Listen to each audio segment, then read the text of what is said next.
Bismillahirrahmanirrahim. Rabbi shrah li sadri wa yassir li amri wahlul 'uqdatam min lisani yafqahu qawli. Allahumma zidna ilman nafi' wa zadahu bastatan fil ilmi wal jismi. Walhamdulillahi rabbil alamin. Assalamualaikum warahmatullahi wabarakatuh. Alhamdulillah. Syukur saya panjatkan kepada Allah Subhanahu wa taala yang mana pada ini hari kita telah dapat berkumpul di dalam Masjid Nurul Amal bersama-sama yang telah kita bina ini. Saudara-saudara, kehadiran saudara-saudara saya menyampaikan ucapan beribu-ribu terima kasih yang telah turut serta menggembirakan bagi diri saya dan keluarga saya. Saudara-saudara, menurut tradisi di tanah air kita, kata orang Jawa, kalau istri yang pertama kali mengandung, kalau genap 7 bulan kudu mitoni katanya. Ngerti mitoni ya? 7 bulanin. Ini saudara-saudara, saya mulai beristri pada tahun 1918. Tahun 1918. Telah silih berganti istri saya, ada yang meninggal dunia, ada yang berpisah hidup dan sebagainya. Namun rupanya rahmat Tuhan belum pernah datang kepada saya. Kemudian pada tahun 1968, bulan 8, yaitu jatuh pada bulan Agustus tanggal 17, rupanya dengan takdir ilahi yang tidak dapat saya menolak, maka saya mendapat seorang istri pula dari daerah Lampung yang kebetulan bukan karena hawa nafsu, bukan karena sesuatu, rupanya kehendak Allah Subhanahu wa taala. Maka dalam perkawinan saya pada masa itu baru saja berjalan 6 bulan, maka dengan rahmat Tuhan istri saya mengandung, sehingga melahirkan pada tahun 1969 seorang putra yang saya beri nama Abdus Somad. Rupanya kalau Tuhan sudah menghendaki, tidak dapat manusia menolak. Rupanya bertubi-tubi datangnya.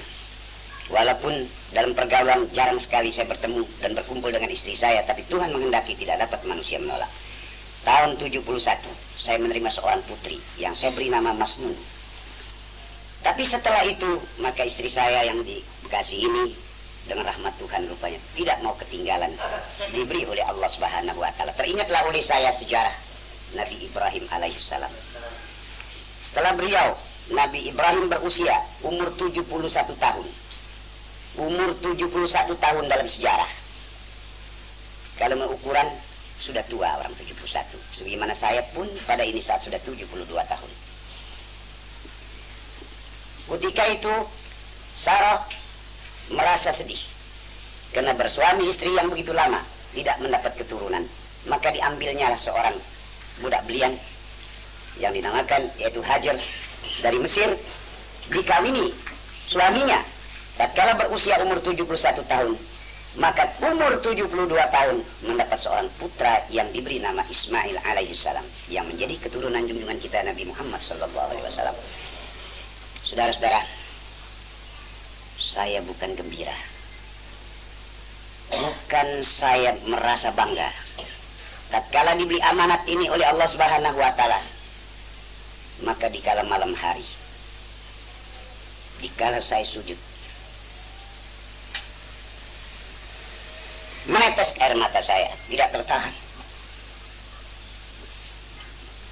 Saya munajat kepada Allah, wahai Tuhan, kalau sekiranya Engkau berikan amanat ini tidak ada manfaatnya bagi diri saya dan saya tidak bisa mendidik mereka, ambillah amanat ini dari tangan saya ya Allah, karena saya tidak sanggup menerima azab dari Allah Subhanahu wa taala. Karena saya merasa usia saya sudah 72 tahun. Rupanya Allah berfirman, khalaqal insana 'allamahul bayan. Khalaqal insana 'allamahul bayan.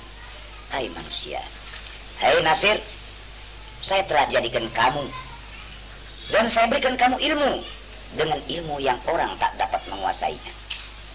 Jadi masalah kalimat bayan ialah mendapatkan penjelasan langsung dari Allah Subhanahu wa taala bahwa inilah satu anak yang saya amanati kepada kamu, yang kemudian nanti akan dapat dia menggembleng, akan dia dapat mengajak, umat manusia menagan lillah kalimatillah.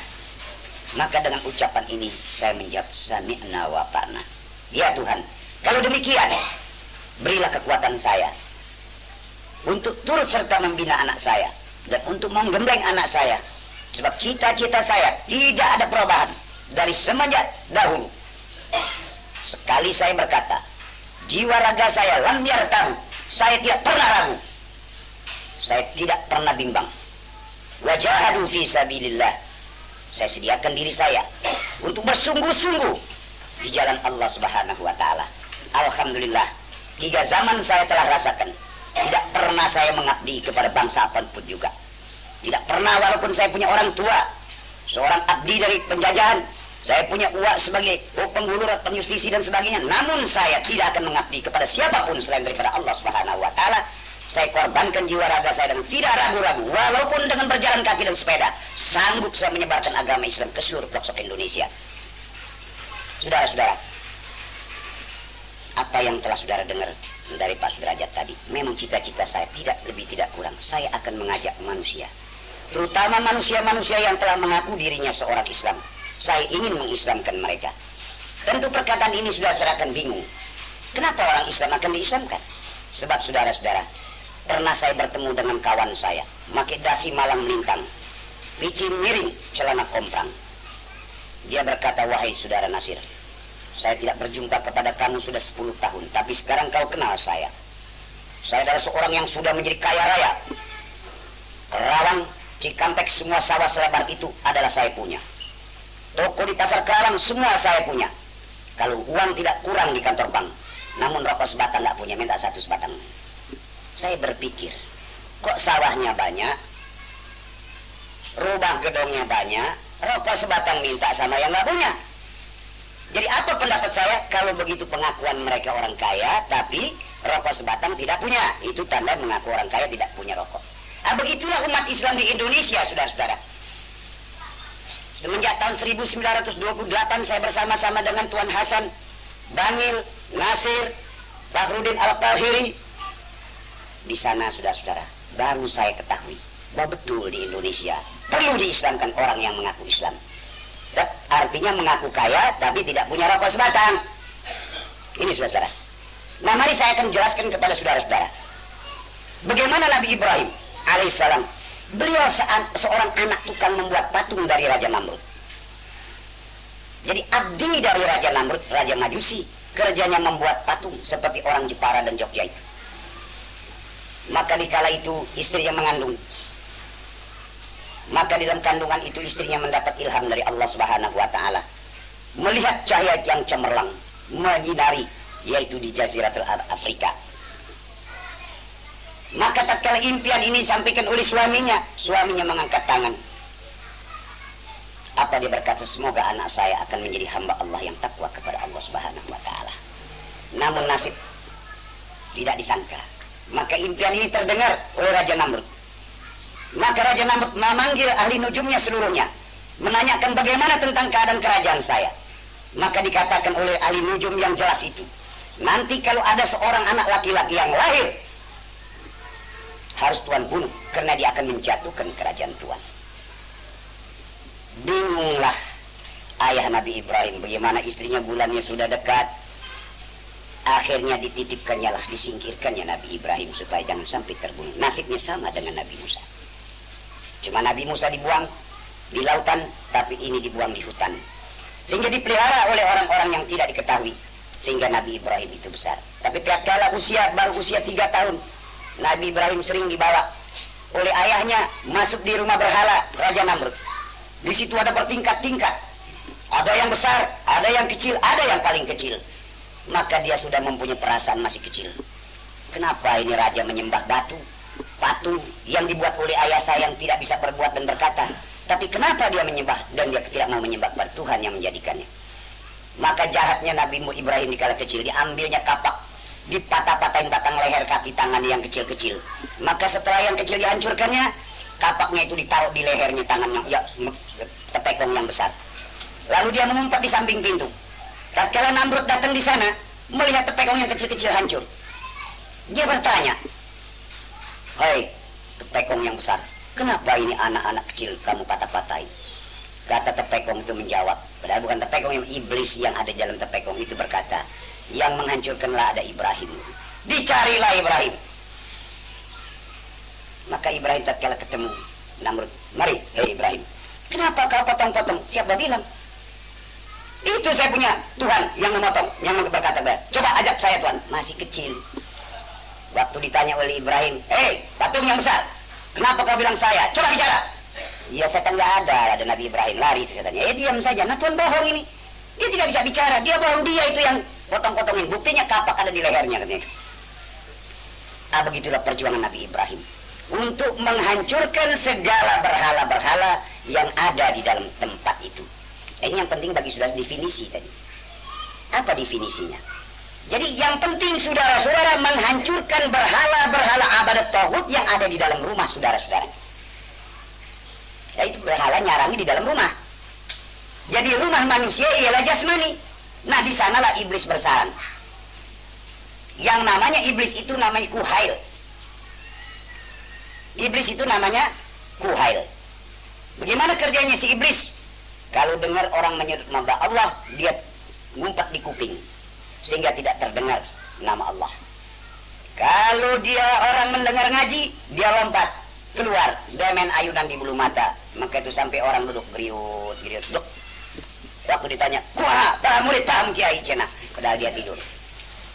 Nah ini saudara-saudara perlu diislamkan sekarang. Jadi saya katakan orang Islam perlu diislamkan. Kenapa? Sebab kita belum mengerti.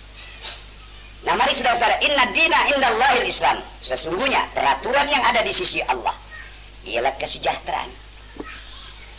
Kalau kenapa diartikan sejahtera? Kenapa orang kebanyakan inna dina indallahil Islam? Sesungguhnya agama yang ada di sisi Allah ialah Islam. Sedang di situ juga kalimatnya Islam. Ini artinya dari Arab pulang ke. Kenapa tidak diindonesiakan seluruhnya? Ini politik kolonial. Inna din indallahil Islam. Islam saja. Sesungguhnya peraturan yang ada di sisi Allah ialah kesejahteraan dan keselamatan. Jadi bukan agama Islam, agama yang membawa umat manusia di dalam keselamatan dan kesejahteraan. Itu indallah. Bukannya agama Islam. Dinullah, agama yang dari Allah ialah membawa keselamatan dan kesejahteraan. Apalagi kalau saudara lihat Islam, kalau diambil dari kalimat aslama, islaman, sejahtera, selamat. Kalau saudara ambil dari sulama, tinggi atau mulia. Kalau saudara ambil dari salma atau silma, artinya rukun atau damai. Jadi inna dina indallahil Islam. Sesungguhnya peraturan yang ada di sisi Allah, keselamatan kesehatan bagi umat di dalam kehidupannya, hingga tinggi derajatnya dan mulia di sisi Allah, karena hidup dan kehidupannya rukun dan damai. Itu berarti orang yang beragama. Sekarang bagaimana kita lihat? Saudara lihat ajaran Islam satu saja saya gambarkan, kalau saudara-saudara sanggup mengamalkan. Tiap-tiap muballigh, tiap-tiap pembicara yang merasa dirinya Islam, selalu dia Assalamualaikum warahmatullahi wabarakatuh. Apa itu? Sejahtera saudara-saudara. Dia sudah berdoa. Semoga dalam kesejahteraan ini membawa rahmat dari Allah dan berkah dari Allah. Kemudian saudara diwajibkan menjawab Waalaikumsalam warahmatullahi wabarakatuh. Semoga saudara juga selamat, sejahtera, rahmat dari Allah serta berkah datangnya dari Allah. Kalau di antara kedua belah pihak sudah sama-sama mendoakan selamat sejahtera, adakah kira-kira perpecahan dan permusuhan? Tidak ada, saudara-saudara. Tapi buktinya gimana? Habis memberi salam, keluarlah itu Pak Abdul, udah biasa dia ngomong lulu. Nah, berdosa mereka. Itu yang demikian dinamanya munafik. Jadi orang munafik tidak boleh dipercaya. Jadi kita masuk golongan orang apa ini namanya? Kita sekarang ini namanya golongan orang apa? Orang pelin-pelan. Kita ini yang hadir dinamakan orang yang pelin-pelan. Apa bukti saya katakan pelin-pelan? Coba saudara-saudara. Hal adullukum ala tijaratin tunjikum min azabin alim. Seperti kalau saudara-saudara sekarang yang hadir ditanyakan oleh Pak Mitro, Menteri Perdagangan, saudara-saudara, maukah saya kasihkan saudara satu perdagangan yang bisa melepaskan saudara dari kesusahan? Kira-kira bagaimana? Angkat tangan nggak semuanya? Angkat tangan semua. Tapi kalau Tuhan menanyakan, kira-kira mau jawab nggak? Nanti dulu mikir-mikir. Nah, tandanya perintah pendirian manusia. Hal adullukum ala tijaratin tunjikum min adzabil alim. Tuhan tanya, maukah hai mukmin? Saya tunjukkan kamu satu jalan perdagangan, tijarah, yang bisa melepaskan kamu dari azab yang paling pedih. Kira-kira gimana jawab kita tuh? Nanti dulu berat kalau Tuhan yang nawarin, ya enggak? Jadi enakan tawaran Pak Mitra daripada tawaran Allah. Kalau saudara merasa enak tawaran Pak Mitra, kenapa saudara tinggal di bumi Allah? Ikut buminya Mitra sana. Kenapa saudara tinggal di bumi Allah? Fa'anna tuh fakun, kenapa engkau pergi? Pergilah, mengikut Sumitra yang enak, ikut. Kenapa saudara masih bercokol di bumi Allah? Kenapa dia menawarkan saudara tidak jawab? Karena kita belum jadi orang kaya, baru ngaku orang kaya. Rokok sebatang lagi minta Pak Sudrajat, ya enggak? Nah, ini namanya pelin-pelan, ngaku orang kaya, rokok sebatang enggak punya. Kalau ditawarkan Tuhan, nanti dulu. Tapi kalau ditawarkan buntelan tai, masih mau saja. Nah, ini sudah. Jadi satu fakta, Tuhan menjelaskan kepada kita, tu'minuna billah kalau mau. Percaya kamu kepada Allah. Wa rasulih, ikuti jejak Rasulnya. Kira-kira mau nggak kita percaya kepada Allah? Benar-benar. Jangan gampang mau nih. Kalau kita lagi mulut mau hati, waduh berat. Nggak jadi nih, pelan-pelan namanya. Tu'minuna billah. Pertama engkau harus percaya kepada Allah. Benar kita sudah percaya kepada Allah. Apanya bukti percaya kita kepada Allah? Itu la ilaha illallah. Itu bukan percaya. Manusia ini sapi sudah kalah. Sama sapi saja sudah kalah. Sudah lihat sapi? Kalau dia bawain beras 2 karung, 3 karung, tidak lepas dia ingat kepada Allah, dia tahlil. Coba sudah lihat lehernya. Ini baru dikasih beras 50 kilo aja udah tahlil lagi. Bertambah berat bebannya, bertambah goyang lehernya. Syukur dia kepada Allah. Kenapa? Sebab saya sudah dapat melaksanakan perintah Allah, kata si sapi tadi. Apa perintah Allah? Wa tahmilu asqalakum ila baladin lam takunu balighi illa bi syiqqil anfus inna rabbakum laraufur rahim. Binatang ternak sapi tadi kujadikan untuk membawa beban kamu yang berat. Wa tahmilu asqalakum, untuk membawa bebanmu yang berat, hei manusia. Karena ayat Allah mengatakan, hei sapi, bawa ini beban manusia yang doyan beras, tapi dia nggak mampu bawa ke kerawang, kau bawa 7 karung, dia tahlil. Barang yang bawa di atas merokok, nunang nuning, kalah sama sapi. Ulaika kal an'am, inilah manusia yang seperti daripada binatang. Coba, waduh, kalau duduk di mobil, angkat kaki kanan sebelah, rokok nempel di bibir. Dia nggak ingat kalau mulutnya ditiup Tuhan jadi bengkok, kira-kira bisa sulit ya? Bukan wa yadhkurunallah qiyaman, dia syukur kepada Allah yang Tuhan sudah memberikan amanat, mempunyai mobil. Dia tidak lupa pada Allah. Alhamdulillah ya Allah, engkau telah berikan nikmat kepada saya, dapat saya memiliki sebuah kendaraan untuk mengajak manusia yang mengaku kaya tetapi melarat supaya dia menjadi manusia yang kaya. Dia pergunakan kendaraannya untuk bersyukur pada Allah Subhanahu wa ta'ala. Bahkan kadang-kadang kalau saya dengar mobil Mercedes, mobil Fiat yang model baru, ada juga yang Toyota sebagainya pakai radio di situ. Apa? Nah, kayak kodok lentung.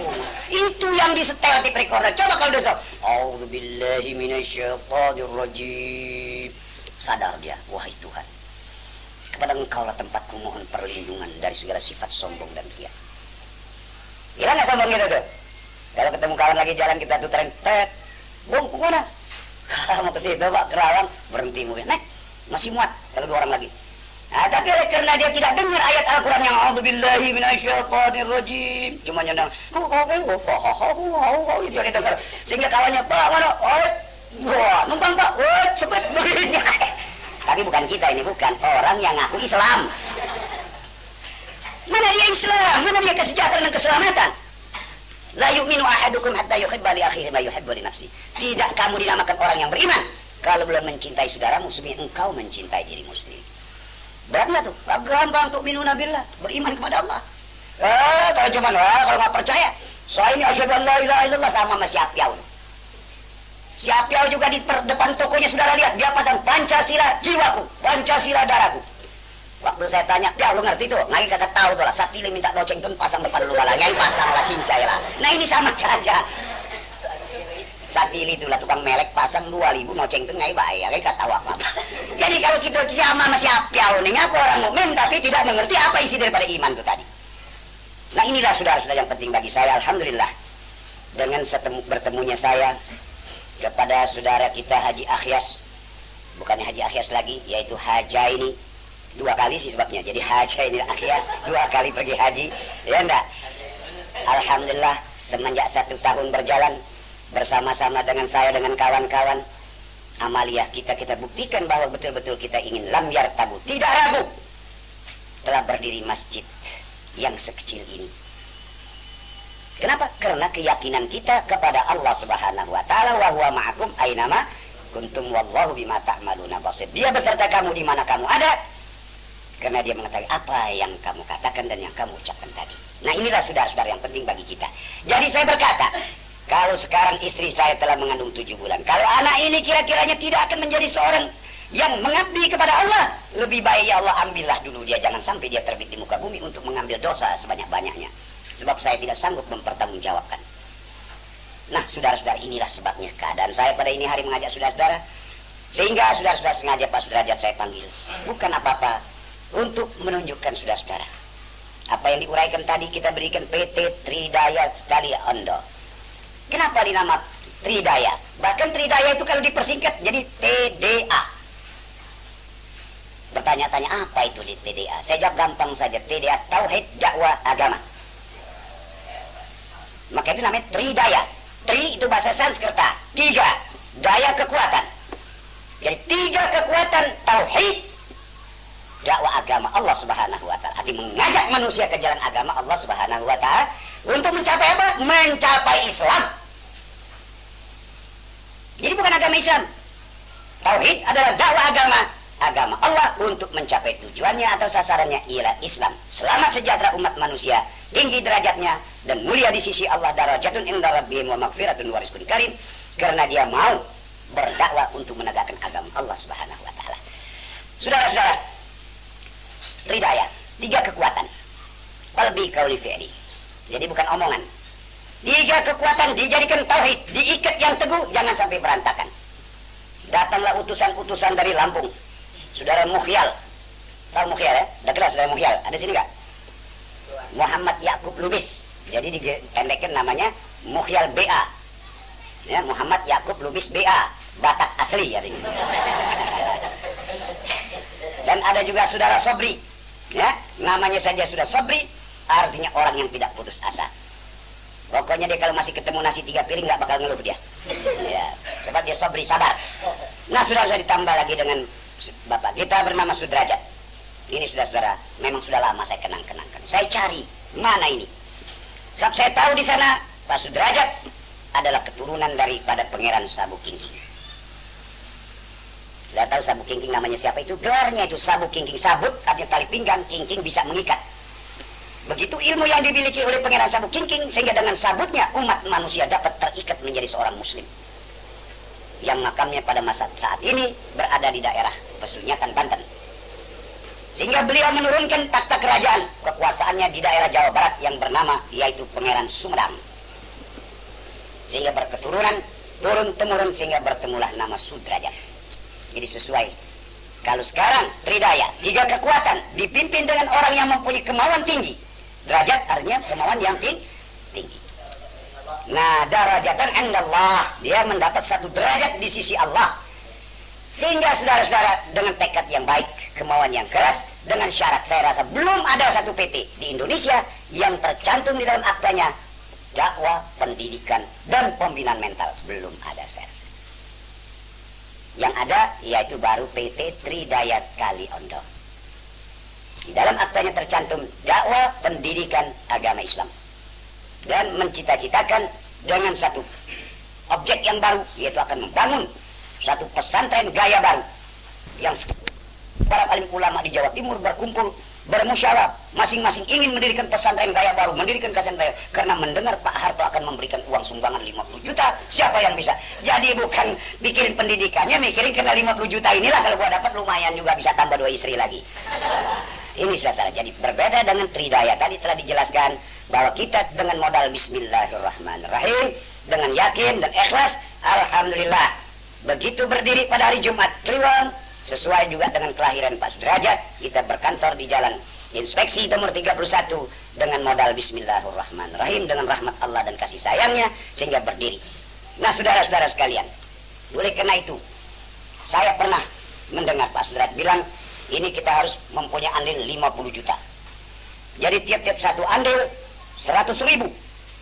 Satu andil 100.000. Kira-kira model saudara ini Aliuddin bisa ikut nggak tuh? Ya bisa, 100.000. Emangnya biji kapuk? Iya enggak? Barangkali saudara-saudara sini juga ada yang bisa kalau andilnya 100.000, ada nggak? Ya termasuk saya juga nggak mampu 100.000 biji kapuk sih bisa jadi. Sehingga musyawarah kita diperkecil sampai 10.000. Kenapa saya bertujuan ke sana? Kalau betul niat kita, Tridaya kali Anda untuk membangkitkan umat Indonesia yang mengaku beragama Islam, mari kita bikin sekecil-kecilnya, satu andil 10.000. Untuk mencapai pertama, boleh dibagi. Ya misalnya tulisannya saya 116, yang 12, yang 12, yang 14, boleh saja. Jadi artinya kita yang dalam masjid ini pun juga semua bisa tuh. Tapi tidak sembarangan diterima, saudara-saudara. Terutama orang muslim yang diterima. Kalau orang yang pelin-pelan nggak bakal diterima. Walaupun saudara bilang, kalau kita padahal sekarang saya startkan ini 10 andil 100.000. Saya periksa dulu siapa yang nyetor nih. Dia enggak, mualaf apa bukan nih? Kalau mualaf nanti dulu ada jangan store dulu, lebih baik kantongin itu duit. Kita sunatin dulu supaya dia jadi orang Islam. Nah demikianlah saudara-saudara tujuan saya pada ini hari. Di samping saya bersyukur kepada Allah Subhanahu wa Ta'ala, sebab itu saya beri nama anak saya yang sekarang umur 7 bulan, namanya Ishak. Saya beri nama anak saya Kenapa saya beri nama Ishak? Karena istri Nabi Ibrahim yang tertua, Sarah itu anaknya di belakangan daripada Ismail, diberi nama Ishak. Nah jadi kalau yang dulu lahir 1 bulan yang lampau saya beri nama Ismail, maka yang sekarang saya beri nama Ishak. Semoga dua-duanya ini, Ismail akan memperkembangkan agama Allah, Ishak pun juga tidak akan ketinggalan perjuangannya. Nah, demikianlah saudara-saudara pada ini hari. Boleh saudara-saudara nanti iseng-iseng bertanya. Haji Akhyas, Baitul Mal didirikan dalam tempo 1 tahun. 1 tahun. Saya itu mempunyai keyakinan, kalau PT Tridaya sekarang bisa berjalan, dalam masa 8 tahun akan memperlihatkan gaya barunya, mengajak umat ke jalan Allah. Sebab faktanya 1 tahun Baitul Mal berdiri, sudah sanggup mendirikan sebuah musala yang indah dengan alat yang lengkap. Hanya beberapa gelintir manusia yang duduk di sana, tetapi yakin, wa mimma razaqnahum yunfiqun. Apabila dia terima rezeki dari Allah, sanggup dia belanjakan sebagian kecil di jalan Allah. Kira-kira saya tanya, kalau saudara dimintakan rokok sebatang oleh Tuhan, sanggup nggak? Ini sebatang sehari. Kira-kira sanggup nggak? Nggak sanggup. Padahal saudara buang itu seprapat batang, saudara buang di jalan besar, dikumpulkan sama tukang pungutin puntung, 1 pagi bisa dapat 600 perak. Tapi kalau saudara pasang listrik sama PLN 3 bulan nggak bayar, dicabut. Tapi Tuhan sifat Rahman Rahim, saudara sudah pernah berapa lama bayar pajak sama Tuhan, bayar pajak mata? Pernah bayar pajak mata? Berapa saudara beli mata itu? Saya tahu kalau di Jogja Dokter Sim menjual harga sebelah mata 15.000, tapi nggak bisa ditekan rotot aja gitu kebo. Nah ini saudara. Coba saya tanya, saudara di Amerika, orang Amerika makan beras nggak? Makan nasi nggak? Tidak makan nasi. Tapi kenapa dia jual beras ke Indonesia yang doyan nasi? Kenapa kita doyan nasi tidak bisa mencari bagaimana memperlipat gandakan supaya kita punya kebutuhan jangan sampai kurang? Nah ini saudara saya. Pernah saudara jual ekspor kentang ke sana? Paling dia beli saudara punya gaplek. Saudara punya singkong, gaplek dikirim ke sana, dia beli dengan harga yang murah. Sampai sana diolah, dikirim kemari jadi biskuit. Harganya noceng tun 1 kaleng. Ampasnya bakal babinya. Coba, gaplek yang kita kirim ke sana, dia kirim kemari jadi mahal, ampasnya babinya kenyang, kita makan sarinya, dia untungnya lebih banyak. Kalau bumi kita sangat subur. Coba saudara, kalau seperti sekarang, kita aja punya tanah begitu lebar, 1.000 hektar. Dengan modal 1 juta, tidak bisa menghasilkan 3 juta, lebih baik jangan kerja. Lebih baik jangan kerja. Coba saudara bayangkan, kalau saya punya uang 1 juta, saya masukkan saja di bank. Saya depositokan 2% 1 bulan. 1 juta, 2% berapa itu? 20.000. Nggak capek lagi. Maka itu saya katakan tadi, kalau saya sendiri mempunyai modal 1 juta, saya tidak bisa jadikan dalam tempo 1 bulan 3 juta, lebih baik tidak usah saudara-saudara. Tapi dengan syarat. Apabila berhasil 1 bulan menjadi 3 juta, jangan lupa 2,5% hak Allah saudara keluarnya. Kalau tidak, saudara punya perut yang dibengkak nanti.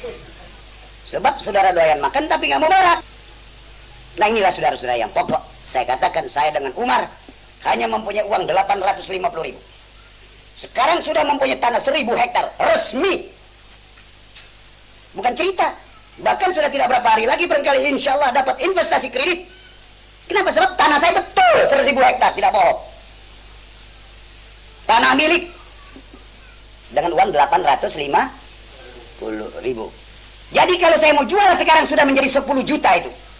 Menurut perkiraan dari PT Progresif, yaitu dia berani beli, menggantikan uang sama saya 1 hektar 10.000. Jadi kalau 1 hektar 10.000, 1.000 hektar jadi berapa tuh? Hah? 10 juta. Jual kertasnya saja sudah bisa jadi 10 juta. Jadi kalau modal 1 juta tidak bisa menghasilkan 1 bulan 300.000, bakar saja tuh duit. Buat apa jadi orang mukmin? Nabi Muhammad SAW, dia bisa menegakkan agama Islam dalam masa 23 tahun. Ini yang perlu sudah, tapi batin kita, inna salati, apa terusannya saya suka lupa itu.